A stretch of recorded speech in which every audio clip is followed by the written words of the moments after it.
Ikaw ba ay bagsak sa CRF o kaya sa mga pre-boards o kaya kahit sa anumang exam?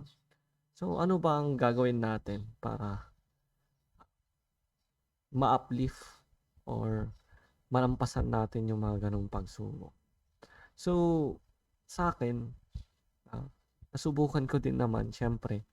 So, I take the boards last like November 2023 and yeah, ako ay isang self-review student and yan, nakapasa naman ng November 2023. So, during my self-review, yes, bumagsak din ako sa mga CRFs. Like, alam mo yon yung feeling na, malapit na yung board exam, paano to, hindi pa rin ako nakakapasa ng CRF. So, ano ba yung mga dapat nating gawin para maka-bounce back tayo sa ating pagre-review, no? So, yun nga, sa mga ganyang case, hindi ka nag-iisa. Maraming mga maraming mga, pumasa na na-try din talaga na bumagsak sa CRF. Pero tandaan niyo, ganito kasi yung naging mindset ko nun. Like, siyempre, talagang gipitan na din yung oras. Sabi ko, kapag bumagsak man ako dito sa mga CRF na 'to, at least kapag nag-board exam ako, dapat hindi ako bumagsak. So, pagiging resilience, 'di ba? So, siyempre, gano'n yung mindset ko. Dapat o kahit ilang beses ako makabagsak sa CRF, dapat patuloy pa rin, dapat nag-aaral pa rin. So, sige, ano ba yung mga dapat nating gawin? So, una is siyempre, yan, dapat tanggap natin yung results, 'di ba? Yan. Like, sa sarili mo, alam mo na, uy, bumagsak talaga ako. Yes, normal tayong masaktan, normal na ma-discourage. Pero wag tayo masyadong mag self-pity, no? Ano ang dapat nating gawin? So, alamin mo kung ano yung mga weak areas mo, no? Alamin mo 'yon. Saan ka ba nagkulang, parang gano'n. Ngayon is next is i-analyze natin. Yeah. Bakit ka bumagsak, no? Bakit nga ba? Bakit ka bumagsak? So, saan ako nagkulang? Saan ka nagkulang? Kulang ka ba sa practice? Or mali yung pagkakaintindi mo sa concepts? O kaya minadali mo lang yung pagre-review mo? So, saan ka nga ba nagkulang, 'di ba? Dapat alamin mo. Anong subject ka madalas magkamali? Sa atin, sa civil engineering, meron tayong PSAD, HPGE, tapos math, no? So, alin ka madalas magkamali? So, during my review days talaga namang, masasabi ko na pwede nating yung sa HPGE kasi yun, madali siyang ma-review, no? Isa yun sa mga unlike sa math, siyempre broad yun, broad. And yung sa PSAD naman, more on analyzation siya. So, yun, sa hydraulics saka sa geotech, syempre, kaya na yun, no? So, napansin ko na, yun, medyo okay naman sa math, pero sa PSAD, hindi. So, sa design, so, yun, alam ko na may gap ako doon. Then, yun, yung patapos na yung parang last few weeks na lang, no? Ang ni-review ko na lang is sa PSAD talaga. So, yeah. So, yun. So, ang ginawa ko is nag-focus ako kung saan ako mahina, 'di ba? So, i-prioritize ko 'yun. So, like para bang ang tanda ko noon parang last 2 weeks na lang. So, puro PSAD na lang yung aking sinasagutan, parang gano'n. So, yun kasi medyo nabitin na din ako sa oras kaya kung tatanungin niyo, "Ay, bakit, para bang ang iksi na lang no'n, 2 weeks na lang nagre-review pa rin?" Yes, medyo nabitin din sa oras pero still, um, naka-ano pa rin naman, nakapasa rin naman.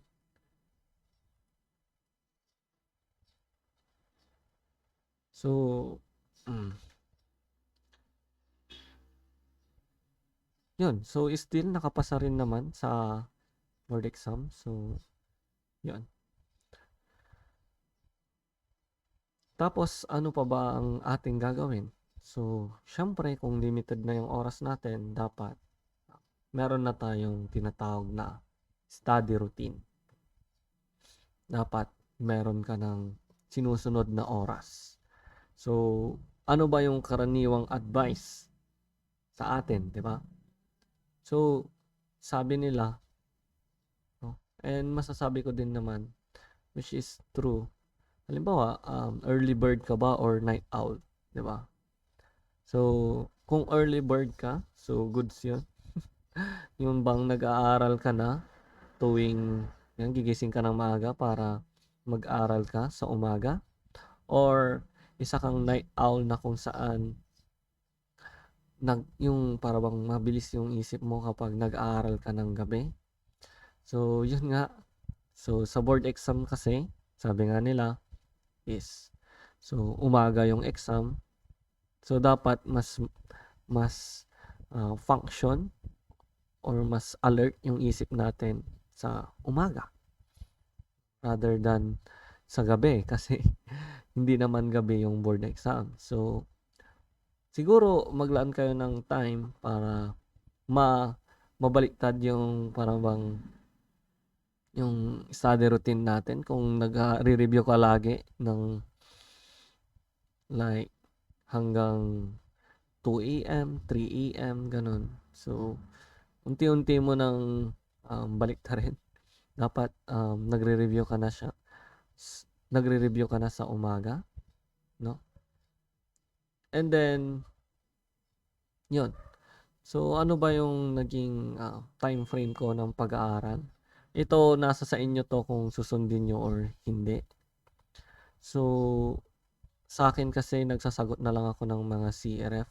Like, yun nga, like, last 2 weeks na lang. So, ang ginagawa ko is, parang ganito. Like, kung 4 hours yung exam or 5 hours. So, ang ginagawa ko is, kinukuntihan ko lang yung time. Like 2 hours. So, 2 hours akong magsasagot. 2 hours and then 2 hours naman para sa pagre-review ng aking mga sinagot. No, ganun yung aking diskarte. Pero bago yon is, syempre, meron na tayong, yun, na-review mo na lahat halos. Then, kailangan mo lang, yung una kong ginagawa is, syempre, alam naman natin, prayer talaga. Bago ka mag-start ng mga exam. Maganda na mayroon tayong guidance. And next is, yung i-review mo lahat ng formula sa topic na yon. So, importante yon. Para at least medyo fresh pa sa isip mo kung ano ba yung mga formula para doon, no? Para doon sa topic na yon. And after nun, ito na, sasabak ka na. So, I give my time like 2 hours. 2 hours akong magsasagot para sa subject na yon. Pero dapat tinitake yun ng 4 hours, di ba? So, alam nyo na kung ano ang nangyari. Siyempre, ang points is, kung 1 to 70 yun, nakukuha ko dun is around 20, 27, 25. Ganun. And, siguro, sabi ko, bitin sa oras, tapos yung mga iba kasi, medyo hindi ko pa alam, ganun. Pero, all goods naman, kaya pang habulin, sabi ko. Then, yun, after nun, syempre, meron kang mga nakalimutang formula. So, gagamitin ko yung siguro mga 30 minutes or 15 to 30 minutes para i-review ulit yung mga formula. Para yung formula na yon. Tapos, titignan ko ulit yung mga problems. And then, yun, i-re-recheck ko yung aking mga sinolve, kung ano ba, kung saan ba ako nagkamali, gano'n. Kung ano yung mga hindi ko nasagutan. And then yun, aaralin ko siya. So, yun, rechecking is about mga 1 hour and 30 minutes. So, nakuha mo na yung kalahating araw mo. And yeah, lunch break na. And then, balik ulit sa pagsasagot ng alauna. Then, ganun lang ulit yung routine. 1 to 3, magsasagot. And then, review the formula. Tapos, rechecking. And then, alas 5 na. Then, yun, pwede kang mag-exercise or magpahangin muna. Siyempre, medyo yung brain natin is nagamit naman na din natin. Naka 8 hours na tayo ng pag-aaral. And then, dinner, no? So, yeah, ilalatag ko na lang yung aking naging schedule. And after that, syempre, gabi na. So, yun.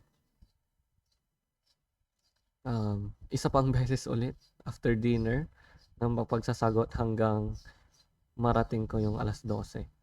So, yun. So, nag-aaral ng from 8 a.m. to 12. Parang ganon. So, yeah. Ano pa yung pwede nating magawa is, syempre, kung meron kayong kaibigan, no, is talaga humingi ng tulong. Kung may hindi ka maintindihan sa specific topic, yeah, humingi ng tulong sa mga instructor. Kung kayo ay may review center, ask nyo yung mga professor ninyo, no? Yung mga instructor, ask nyo sila. And yeah, maganda din talaga na may kasama kang nagre-review. And syempre, dapat yung maibalik mo yung confidence mo, no? Yeah. Sa board exam, no? Yeah, kung you're targeting for a top-notcher, goods yan, goods, no? Pero yun, hindi mo naman kailangang maging perfect, no? So, kailangan mo lang maging ready talaga sa araw na yun. Yeah. So, yan yung mga